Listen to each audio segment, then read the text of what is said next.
un general que había pasado toda la vida combatiendo a los bárbaros en nombre de Roma, en el momento decisivo, salvó deliberadamente a su peor enemigo, porque lo necesitaba vivo.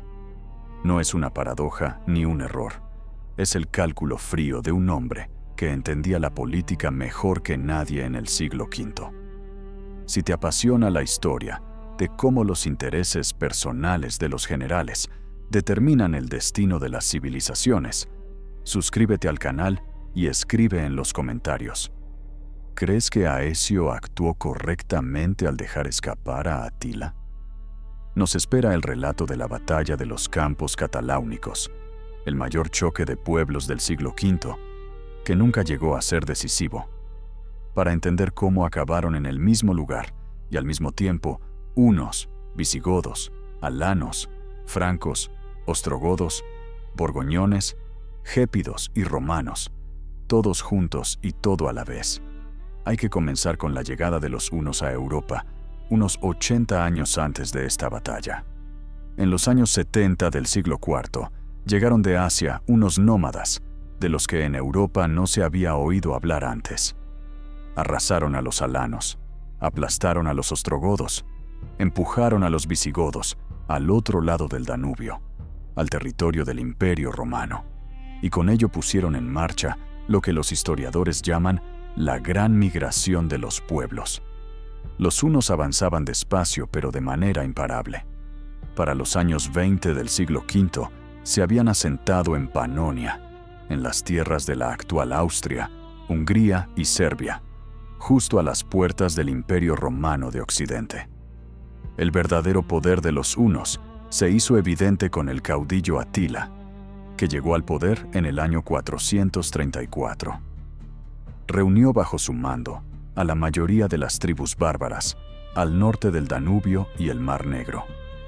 En los años 40, devastó los territorios balcánicos del Imperio Romano de Oriente, hasta que en el año 448, Constantinopla compró la paz con un tributo anual. No era paz, era una pausa. Atila acumulaba fuerzas y buscaba un nuevo objetivo. Por aquel entonces, en Occidente, Flavio Aecio sujetaba con sus manos todo lo que aún podía sujetarse del Imperio Romano de Occidente en descomposición.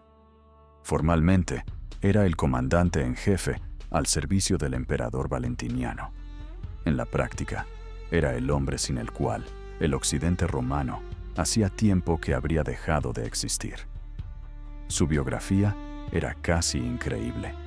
De joven, había vivido como rehén entre los hunos y mantuvo esos vínculos toda su vida. Fueron sus contingentes hunos los que en el año 436 destruyeron el reino borgoñón en el Rin. Fueron también los hunos, contratados por él, los que combatieron contra los visigodos en la Galia. Aecio sabía usar a los bárbaros contra los bárbaros, y ese era su principal instrumento político. La Galia, en torno al año 450, era un mosaico de dominios ajenos. El oeste, hasta el Loira, pertenecía al reino visigodo de Tolosa. El norte estaba en manos de los francos. El sureste, a lo largo del Ródano, lo ocupaban los borgoñones. Las zonas centrales y costeras seguían nominalmente bajo el imperio. Dentro de ese espacio ardía la revuelta armada de los bagaudas, una insurrección de los sectores más bajos de la población que no se extinguía desde el siglo III. Uno de los líderes de los insurgentes, cierto médico llamado Eusebio, huyó en el año 448 directamente al campamento de Atila, tras ser derrotado por los federados alanos de Roma. Eso significaba que el caudillo de los hunos tenía un cuadro detallado de inteligencia sobre la situación en la Galia. Para la campaña en Occidente, Atila contaba con varios pretextos, según a quien se creyera. La tradición oriental sostenía que Honoria, hermana del emperador Valentiniano, había escrito personalmente a Atila pidiendo que la liberara del poder de su hermano, prometiendo incluso casarse con él. Atila reclamó su mano y la mitad del imperio como dote. Se le negó y atacó. La otra versión era más pragmática. el rey vándalo Genserico había sobornado a Atila para que atacara el reino visigodo, supuestamente porque la hija del rey visigodo Teodorico había intentado envenenar a su marido, heredero de Genserico. ¿Cuál de las dos versiones es más veraz? Nadie lo sabe. Quizás Atila tenía razones propias que no necesitaban de ningún pretexto. Antes de invadir, Atila intentó por la vía diplomática desbaratar la alianza entre romanos y visigodos que aún no existía. Envió embajadores a Valentiniano con la seguridad de que solo combatía a Teodorico, no a Roma. Al mismo tiempo, escribió a Teodorico que solo combatía a Roma, no a él. Jordanes registró ese doble juego con precisión. Ninguno de los dos creyó al otro. En la primavera del año 451, Atila cruzó el Rin medio al frente de un ejército inmenso. Jordanes calculaba su número en 500,000 de hombres, cifra claramente exagerada, pero reveladora de una magnitud colosal. Bajo sus estandartes marchaban hunos y alanos, ostrogodos al mando de Balamir, gépidos al mando de Ardarico, rugios, esiros, érulos y turingios. El 7 de abril fue tomada y completamente destruida Divodurum. Gregorio de Tours lo registró así. Prendieron fuego a la ciudad, pasaron al pueblo a filo de espada y dieron muerte a los servidores de Dios ante sus propios altares. En toda la ciudad no quedó un solo lugar intacto, salvo la capilla del bienaventurado Esteban. En Reims fue martirizado el obispo Nicasio. Tongeren fue arrasada. En Colonia murió Santa Úrsula. Por toda la Galia se podía viajar siguiendo el rastro de los incendios. La pequeña París sobrevivió aquel año. Los hunos pasaron de largo. Los habitantes de Orleans, que controlaba el vado del Loira, esperaban su suerte. En Orleans vivía una tribu alana que Aecio había instalado allí en el año 48 y cuyo caudillo Sangibán había prometido en secreto a Atila entregar la ciudad y abrir el paso a la orilla sur del río, directamente hacia las tierras de los visigodos. Aecio actuó con rapidez. Convenció a Teodorico de que la amenaza era común y que solo una respuesta conjunta tenía sentido. Según Jordanes, fue el propio emperador Valentiniano quien transmitió esa convicción al rey visigodo y lo inclinó a la alianza. El 14 de junio, las fuerzas unidas de Aecio y Teodorico llegaron a Orleans, en el momento en que los hunos ya habían derribado parte de las murallas con arietes. La ciudad fue salvada. Atila se retiró. Cruzó a la orilla derecha del Sena y tomó posición en la vasta llanura de la Champaña, al norte de Troyes, en los llamados Campos Cataláunicos. Allí se libró la batalla campal. La fecha exacta se desconoce. Los historiadores señalan la segunda quincena de junio del año 451. La víspera del combate principal, hubo un choque que no puede silenciarse, porque marcó el tono de todo lo que siguió. De noche, probablemente en una marcha de encuentro, se enfrentaron los francos del bando romano y los gépidos del bando huno.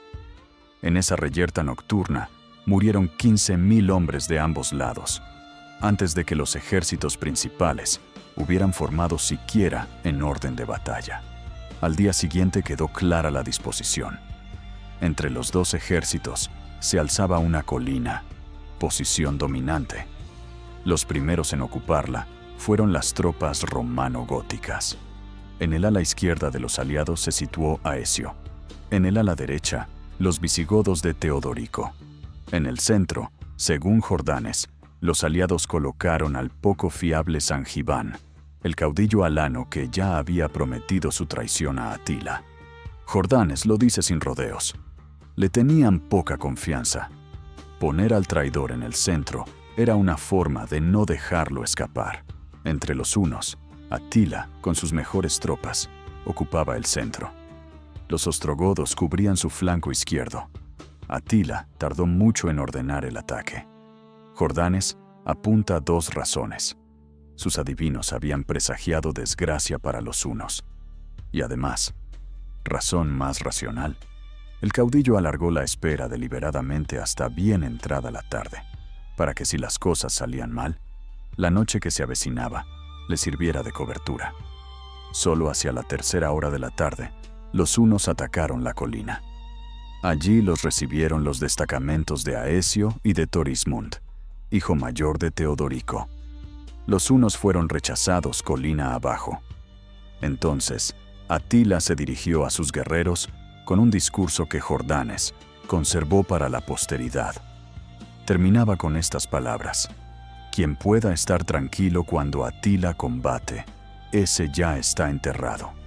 Tras ello, todo el ejército avanzó al ataque.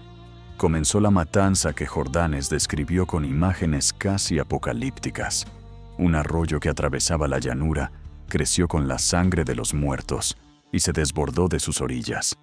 Los heridos sedientos bebían de ese caudal ensangrentado. En la confusión nocturna, cayó de su caballo el anciano rey de los visigodos Teodorico y fue pisoteado. Nadie lo advirtió en la oscuridad. Los visigodos, sin saber de la muerte de su rey, siguieron combatiendo y rechazaron a los hunos hasta el recinto de su campamento, protegido perimetralmente por carros.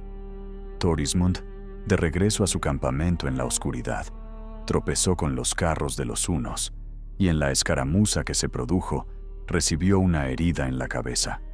Los suyos lo sacaron de allí. Aecio, perdido en las tinieblas, encontró con dificultad el camino de regreso a su propio campamento. Por la mañana, se vio lo que había ocurrido. Atila no salía del perímetro de su campamento fortificado, señal elocuente de sus pérdidas. Dentro sonaban trompetas y había señales de actividad para aparentar capacidad combativa. En el consejo de Aecio se decidió sitiar el campamento y rendir a Atila por agotamiento. Parecía que el fin estaba cerca, y entonces encontraron el cuerpo de Teodorico. Los visigodos eligieron nuevo rey a Torismund, y Aecio le aconsejó, con insistencia, que partiera de inmediato hacia Tolosa para afianzar su poder antes de que sus hermanos se adelantaran. El consejo sonaba sensato. Fue aceptado. Los visigodos se marcharon. Jordanes explica la lógica de Aecio sin rodeos. El general romano consideró ventajoso conservar a los hunos, a su juicio ya derrotados, como contrapeso frente a los visigodos fortalecidos. Un Atila debilitado y rechazado le era a Aecio más útil que uno destruido.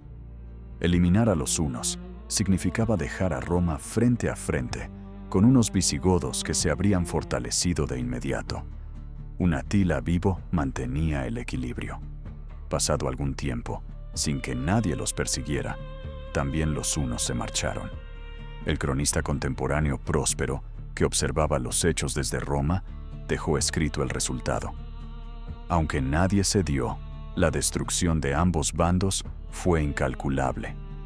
Sin embargo, se consideró que los hunos habían sido vencidos porque los supervivientes, perdida toda esperanza de victoria, volvieron a sus tierras. Las cifras de bajas en las fuentes antiguas divergen de manera catastrófica.